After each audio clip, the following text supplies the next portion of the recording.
Hei, neața dragilor, mulți dintre voi și alții în alte comentarii la alte videouri ați tot cerut să fac un video în care să vă arăt ce setări am făcut eu la consola mea ROG Xbox Ally X ca să fie maxim de optimizată pentru performanță. De când mi-a venit am început să explorez totul la evident, să dezinstalez ce e inutil și să o fac să ducă maxim de bine orice joc pe care îl vreau, fiindcă dacă lăsăm consola fix cum vine din fabrică, are o grămadă de chestii inutile instalate, precum și setări făcute ca să ajute și cu durata de viață a bateriei, care poate fi un lucru bun, dar știm bine că în consola asta avem o baterie enormă și eu zic că nu merită să facem economie la încă vreo 10 minute de baterie sau mai știu eu cât în detrimentul cadrelor pe secundă și a performanței în jocuri. Ei bine, azi o să trecem prin setările pe care le-am făcut și să vă îndrum și pe voi să vă faceți noua consolă ROG Xbox Ally X să zboare. Și de asemenea setările astea merg și pe alte generații de ROG Ally, evident, deci hai să vedem. În primul rând, din câte mai știu, când mi-a venit am și intrat și am început să dezinstalez din Control Panel, din Programs and Features, toate programele și aplicațiile inutile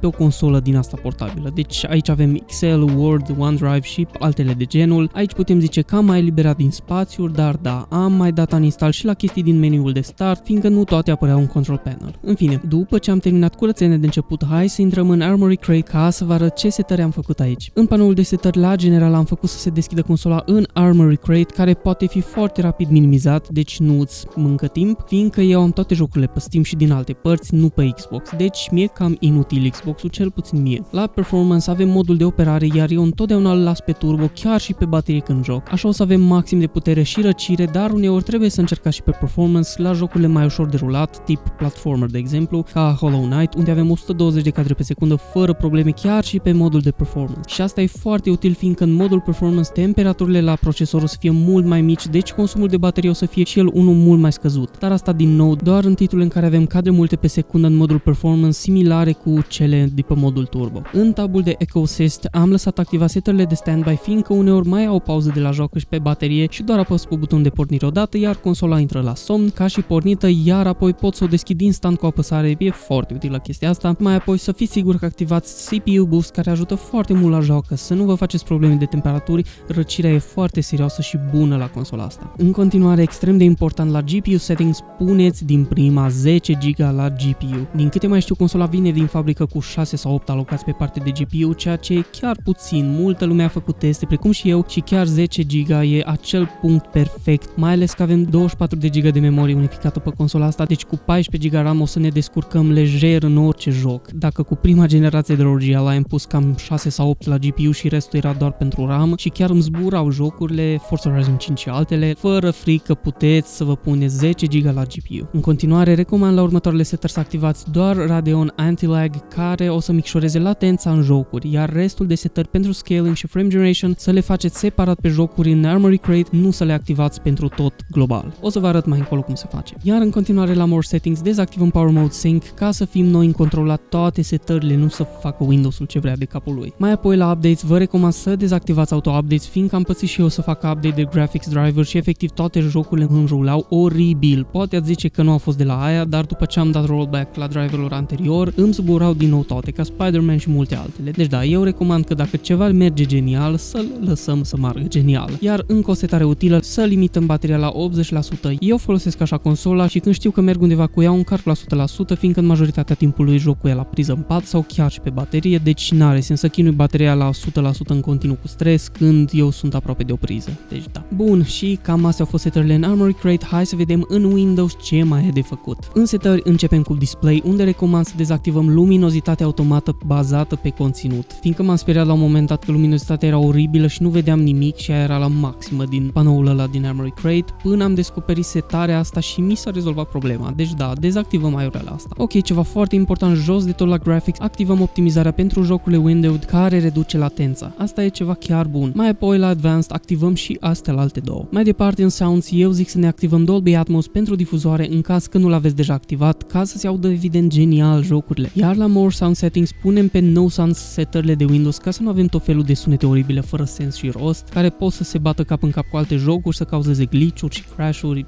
chestii de gen. Ei bine, iar la Power and Battery să începem optimizările pe bune. În afară de Dark Mode să nu ascultați de nimic de ce vă zice. La Power Mode punem Best Performance atât pentru joacă pe baterie cât și la priză, iar apoi hibernarea o oprim și toate cele atât pe baterie cât și la priză, iar la Energy Saver eu l-am pus doar la 10% când uit de baterie și să apuc să opresc jocurile ca să nu se piardă salvări și în fine. Iar celelalte setări le dezactivăm, adică Always Use Energy Saver și alaltă care reduce luminozitatea. La Power Button Controls punem Sleep când apăsăm pe butonul de Power On, asta e chiar util cum v-am mai spus. La Storage dezactivăm Storage Sense, la USB să dezactivați USB Battery Saver ca să nu vă deconecteze random SSD-uri sau HDD-uri conectate la consolă, mai știu eu ce folosiți, deci da, să n-aveți surprize, dezactivăm chestia asta. La culori dezactivăm efectele de transparență care mănâncă destul de mult din resurse, iar uneori dacă nu vă puteți schimba sau da mai tare sau înce luminozitatea la joystick-uri e un bug și trebuie să veniți la Dynamic Lighting și să activați și să dezactivați Use Dynamic Lighting on my device, iar apoi să puteți schimba din acel meniu al Armory Crate luminozitatea și tipul de lumină sau efect. Asta e un bug cam ciudat, dar da, v-am spus cum să-l rezolvați, așa că no problemo. La apps, pe video playback, punem pe Optimize for Video Quality, iar la startup vă recomand să alegeți cu atenție ce se pornește odată cu Windows-ul, ca să nu fie chestii aiurea și inutile. La gaming, eu mi-am selectat la Full Screen Experience să nu se bage automat pe nimic, fiindcă e doar Xbox și nu folosesc așa ceva. Am activat Game Bar-ul ca să pot face screenshot-uri și înregistrări de ecran rapid, foarte important la gaming, activăm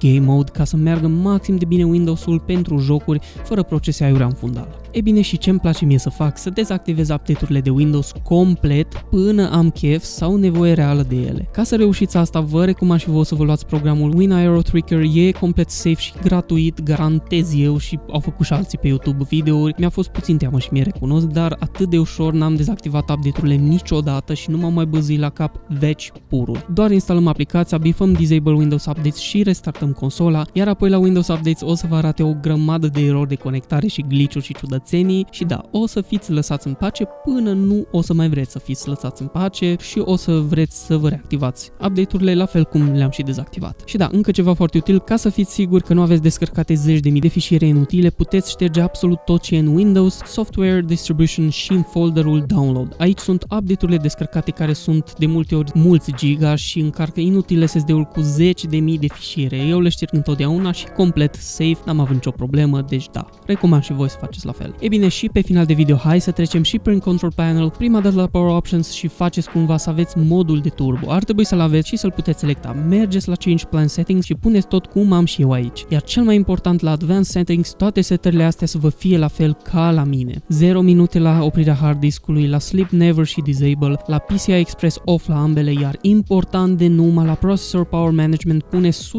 putere atât pe baterie cât și la priză, și la minim și la maxim. Asta e cel mai important. Iar la restul, la display și baterie, cum am eu, zic e cel mai ok. Dăm ok și apoi Save Changes și ar trebui să vă arate ca și la mine. Mai apoi la Power Options, la alegerea comportamentului butonului de pornire, faceți să fie ca la mine, fără Hibernate, iar în continuare la Control Panel, la Programs and Features, de aici vă recomand să dezinstalați tot, precum v-am mai spus, tot ce e inutil, precum OneDrive, Word, Excel și chestiile de genul, dacă știți că nu le folosiți, fiindcă o să tot pornească singure și random în fundal și o să vă ocupe memoria RAM inutil când vă jucați. E bine, și cam astea ar fi setările de optimizare ale consolei. Precum v-am spus, vă arăt și cum să vă configurați frame generation-ul pentru jocuri din Armory Crate. La tabul cu All Games, mergeți pe jocul dorit, apăsați pe X Game Options, Set Game Profile, iar jos de tot la GPU Settings, aici vă selectați ce vreți pentru jocul vostru. Singurile de aici utile pe care le recomand sunt AMD Fluid Motion Frames și Anti-Lag, fiindcă RSR e cam inutil și face uneori să arate jocul destul de rău, iar restul chiar nu prea au rostul după părerea mea. Să fiți atenți totuși ca să puneți totul pe off și doar frame generation și anti-lag să fie pe on, ca să funcționeze cum trebuie. La FPS sus puteți să vă lăsați ori max ori 120 de cadre pe secundă, depinde ce joc jucați, iar după ce vă faceți setările doar dați back și când dați play apăsați pe yes și boom, o să vă arate că aveți activat frame generation, dar să fiți atenți să nu folosiți overlay-ul pentru FPS și performanță din Armory Crate. Am găsit asta pe un articol de la ROG și da, se pare că acel overlay face să nu funcționeze frame generation-ul, cam ciudat că nu poți să-ți monitorizezi cadrele pe secundă, dar da, să nu îl aveți activat dacă vreți să folosiți AMD Frame Generation. Și da, asta e o chestie pe care doar recent am descoperit-o și eu zic că e foarte, foarte utilă și eu mă miram uneori de ce nu merge Frame Generation. Deci da. Ei bine, dragilor, cam asta a fost tot videoul. V-am arătat cum mi-am optimizat eu consola ROG Xbox Ally X pentru joacă. Sper că o să vă fie utile unele setări, iar dacă aveți nelămuriri și întrebări, vă răspund cu drag în comentarii la fiecare. Mulțumesc frumos de vizionare. Nu uitați să vă abonați la canal și să loviți cu o consolă ROG Ally, butonul de like și clopoțelul de notificări ca să facă foarte tare dinghi-bumi când o să mai au și alte videouri. Mulțumesc frumos, dragilor, și ne vedem la videoul următor. Take care și bye bye!